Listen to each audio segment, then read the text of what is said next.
अभिनंदन से खुशियां आई, अब आगे की है ये लड़ाई बड़ी, क्योंकि ना हाफिज सईद और मसूद अजहर पर कार्रवाई बाकी है। अरुण जेटली ने कहा था कि जैसे लादेन को मारा था वैसे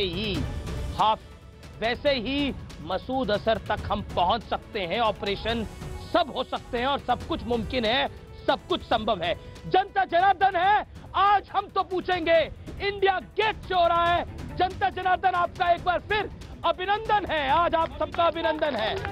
अभिनंदन के लिए कागजी कार्रवाई हो रही है और पैनलिस्ट है मेरे साथ हितेश जैन है, जाने माने विशेषज्ञ और एडवोकेट। मेरे साथ MS बिट्टा है, chairman all India anti terrorist front के अपनी बात रखने के लिए जाने जाते हैं। लेफ्टिनेंट जनरल प्रकाश चौधरी है, सिक्योरिटी एक्सपर्ट। मेरे साथ बीजेपी के मीडिया पैनलिस्ट है जफर। मेरे साथ कांग्रेस पार्टी के प्रवक्ता है और मीडिया कोऑर्डिनेटर है रोहन गुप्ता। आपका भी स्वागत है, आप तमाम लोगों का स्वागत है इस कार्यक्रम के अंदर। लेकिन जनता जनार्दन से इस कार्यक्रम की शुरुआत करेंगे। बोलिए, आप क्या कहना चाहते हैं? अभिनंदन, अभिनंदन, भारत का स्वाभिमान, भारत का अभिमान, तुम्हारा अभिनंदन, तुम्हारा अभिनंदन और आप सब लोगों का बंधन नमन। और अमित जी आपको कोटि कोटि बंधन, कोटि कोटि नमन। वो इसलिए कि आपने पल पल का रिपोर्ट दिखाया है और भारत के 130 करोड़ लोगों को इंतजार नहीं करना पड़ा। पल पल का रिपोर्ट हम देख रहे हैं, शुक्रिया, मोबाइल हमारा काम है ये के माध्यम।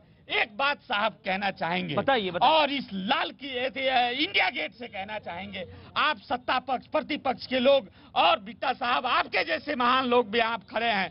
उन सैनिकों को मैंने देखा है, जिन सैनिकों के शौर्य की गाथा हम समय समय पर गाते हैं, उनको हमने देखा है कि ट्रेन में बिना बर्थ उनका रिजर्वेशन जब नहीं होता है तो कहीं भी रहते हैं, वो टॉयलेट के पास रहते हैं। साहब, आज का समय है, एक कानून बना दीजिए कि वो टीटी अगर जिस ट्रेन में सैनिक जा रहे हैं उसमें कम से कम उनको बर्थ मिले। लेकिन आज आप बिल्कुल लेकिन सवाल हमारा ये है, आपने अपनी बात को कह दिया, कौन इस पर अपनी राखें रखेगा कि अभिनंदन आया, खुशियां आई, लेकिन अभी आगे की है बड़ी लड़ाई। कौन रखेगा अपनी बात?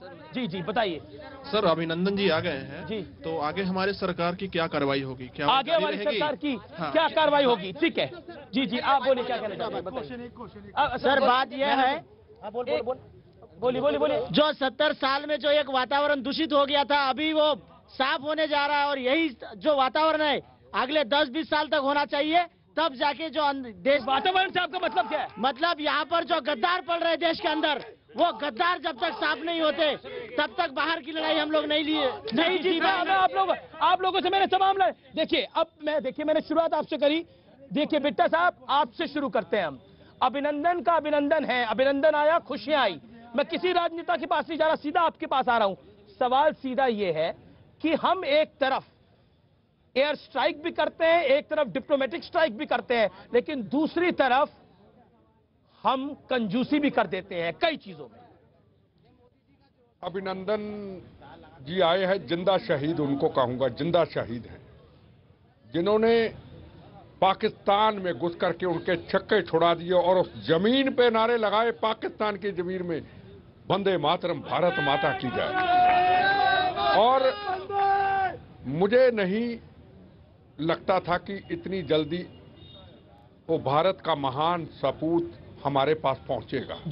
ये हमारी हिंदुस्तान की फॉरेन पॉलिसी, एक तरफ पाकिस्तान में घुस करके 45 आतंकवादियों को पहले मार के आए और अब अगर हमारे 45 शहीद हुए तो 400 450 के करीब ठोक के आए, फिर उसका वापस आना, वो भी जिंदा शहीद, ये हमारे लिए फख्र की बात है। पर क्या अभिनंदन से हमें संतुष्टि कर लेनी चाहिए?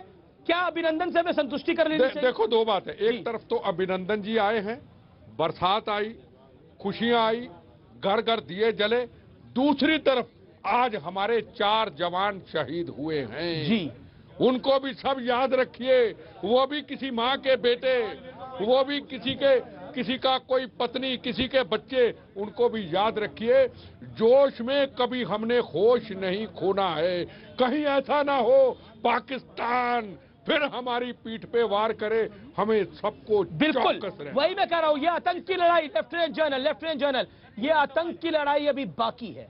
क्योंकि अभिनंदन से हम सिर्फ संतुष्टि करके नहीं बैठ सकते। अभिनंदन आ गए, संतुष्टि करके बैठ गए। आतंक की लड़ाई अभी बड़ी है। जो गलतियां हमने पास्ट में करी, अपने इतिहास में करी, वो गलतियां अब दोहरानी नहीं चाहिए। सबसे पहले मैं सबको एक चीज कहना चाहता हूं, दुनिया में पहली बार एक प्रिजनर ऑफ वार 2 दिन के अंदर वापस आया है। पहली बार, ये पहली बार हुआ है। अभी सुनिए सुनिए, ये कैसे हो गया? ये हुआ कैसे? ये हुआ तुम्हारी ताकत की वजह से, ये हुआ तुम्हारी ताकत की वजह से, ये हुआ है, ये हुआ है कश्मीर से कन्याकुमारी और यहाँ राजकोट से अगरतला के लोगों की, यानी कि भारतीय वासियों की वजह से हुआ है। और सबसे जरूरी हमें नहीं भूलना है, ये संभव कैसे हुआ है? ये संभव कैसे हुआ है? प्रधानमंत्री की ठोस नीति, प्रधानमंत्री की ठोस नीति। और वो डोजियर मांगते हैं, डोजियर मांगते हैं, डोजियर मांगते हैं। अब की बार प्रधानमंत्री ने हमारे हाथ छोड़ दिए, हम लोग को डोज दे दिया, डोज दे दिया जी, डोज दे दिया। इसलिए आज अभिनंदन जो आ रहा है जी, अभिनंदन जो आ रहा है, ये एक मिसाल है। पर इसका मतलब ये नहीं है, मैं आपको फिर बता दूं, जैसे कि बिट्टा साहब ने बताया है, और बिट्टा साहब मुझे कारगिल के टाइम भी मिले थे जब मैं ब्रिगेडियर था, अब मुझे भूल चुके हैं, पर कोई बात नहीं, आज मुझे पहचान लिया इन्होंने जी। मैं आपको बिट्टा साहब सैनिकों को नहीं भूलते। हाँ, बोलते आपके मन में होगा, मैं भूल गया। कल आपको सलूट मारा, फौजियों को मैं नहीं भूलता हूँ, याद इसके रखिए। बाद एक और बात याद रखिए, जी जी जी चौधरी साहब, एक और बात याद रखिए, एक बड़ी पेक्यूलियर चीज सामने आई है। जी यहाँ पॉलिटिकल पार्टीज के रिप्रेजेंटेटिव खड़े हुए हैं ना जी, इनसे मैं एक चीज कहना चाहता हूँ, अरे भाई हमें अच्छे हथियार क्यों नहीं देते? क्यों आप हमारे को डब्बों से लड़वाते हो? बिल्कुल बिल्कुल। और फिर भी आप देखिए, फिर भी देखिए, मिग ने जाकर के F-16 को ठोक दिया है। जी, बोलिए और क्या चाहिए? ये है हमारे जवान और ओके, ये है ओके। हिंदुस्तानी, और जी, ये जी। सब आप लोगों की ताकत है, मिलकर ताकत है, भारतवर्ष की जी ताकत जी है ये। जी जी जी जी। अब देखिए, एक पूर्व सैनिक ने बोला, मैं बीजेपी के प्रवक्ता के पास नहीं जा रहा, सीधा आपके पास आ रहा हूँ, इसलिए आ रहा हूँ, अगर बीजेपी का प्रवक्ता बोलता तो आप बोलते, वो तो बोलेंगे ही, लेकिन आज मोदी की पीठ पूर्व सैनिक ठोक रहे हैं। फॉर्मर लेफ्टिनेंट जनरल है, रिटायर्ड, और वो कह रहे हैं कि नरेंद्र मोदी की पॉलिटिकल विल थी, इसलिए सब कुछ संभव हो पाया। थोड़ी देर पहले निर्दोष त्यागी थे, वो भी यही बात कह रहे थे। क्या कहना चाहते हैं? देखिए, आप लोगों के लब से मोदी की तारीफ नहीं निकलती। देखिए, सबसे बड़ी चीज आज का जो हमारा दिन है, वो राजनीति नहीं है, राष्ट्रनीति की बात करने का दिन है। जो अभी दिल में जो जनता की, आज हमारे 4 जवान भी शहीद हुए, उनको भी हमको श्रद्धांजलि देनी चाहिए। सबसे बड़ी चीज, कांग्रेस पार्टी, जब भारत की बात आएगी तब बीजेपी कांग्रेस कुछ नहीं, हम प्रधानमंत्री और बीजेपी के साथ हैं। आप एक्शन लीजिए, हम आपके साथ हैं, क्योंकि हम भारतीय हैं। पहली बात, आप जो भी एक्शन लेंगे हम साथ हैं। दूसरी चीज, जिस प्रकार से बीजेपी, जिस सरकार ने एक कार्यवाही की, जो आज अभिनंदन, वो देश के तिलक है, जो माथे का चंदन है हमारा अभिनंदन, वो वापस आ रहा है। इसलिए पहले भारत माता की जय, भारत माता की वंदे वंदे।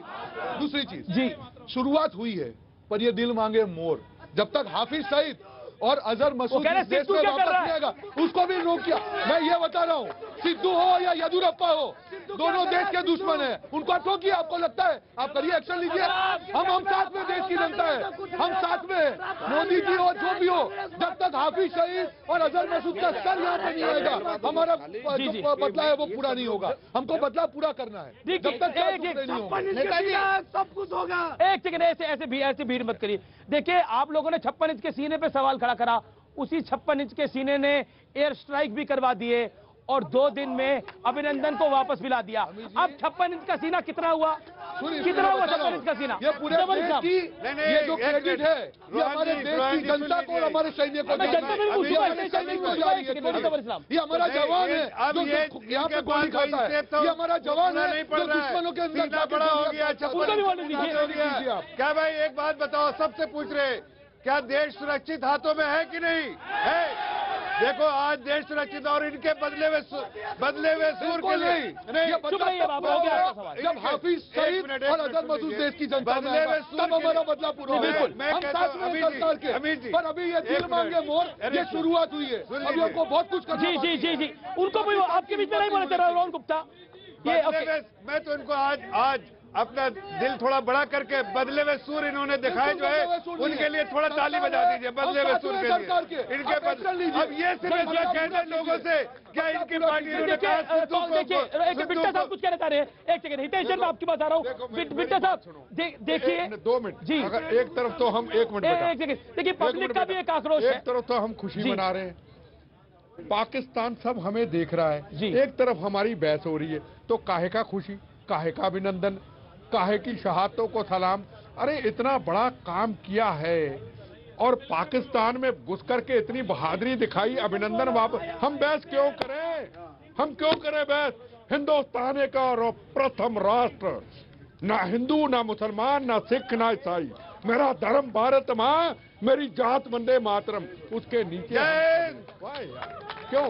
पर सियासत हो रही है, पर सियासत अपनी जोरों पर है। हम चाहते हैं कि हम मसूद अजहर को भी मारे, हम चाहते हैं हाफिज सईद को भी मारे, लेकिन सबूत भी चाहिए सब चीजों मेरी बात सुनिए, सबूत भी चाहिए। मेरी बात सुनिए, आप एक सुनिए, आप कह रहे हैं उसको मार दे, उसको मार दे, क्या हमने मारने जाना? हम तो यहाँ पे आ गए भैया। बिल्कुल, हमारी कांग्रेस कह रही है दिन मांगे वो। एक मिनट, हमारी तो पब्लिसिटी खूब हो रही है। देखो बुरा ना मनाना, हाथ जोड़ के। जी। हमारी तो पूरी जो भी दुकानदारी चल रही है मेरी हाथ जोड़ के, पर क्या हम जाएंगे जवानों के साथ गोली चलाने? उन्होंने पॉलिसी बना, उन्होंने मौत का कफन बांधना, हमने नहीं बांधना। एक कानून एक तरीके से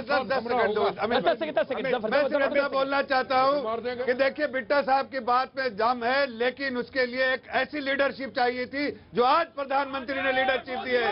इसलिए देश का हर आदमी सुरक्षित महसूस कर रहा है। और एक ऐसा इतिहास देखिए, 3 दिन में 2 इतिहास रचे। पहले एयर स्ट्राइक किया, वो एक अपने आप में इतिहास था, घर में घुस के मारा। आज दूसरा इतिहास रचा है जब अभिनंदन वापस आए। सही साहब रोहन गुप्ता, अब आप 15 सेकंड में बात रखिएगा, फिर हितेश जैन आपके पास आऊंगा। अमित जी, हमने पहले से कहा हम इस सरकार के साथ में, मोदी जी के साथ में। मेरा सिर्फ इतना कहना है, बिल्कुल सबूत नहीं मांग रहे हैं, हम सबूत नहीं मांगेंगे।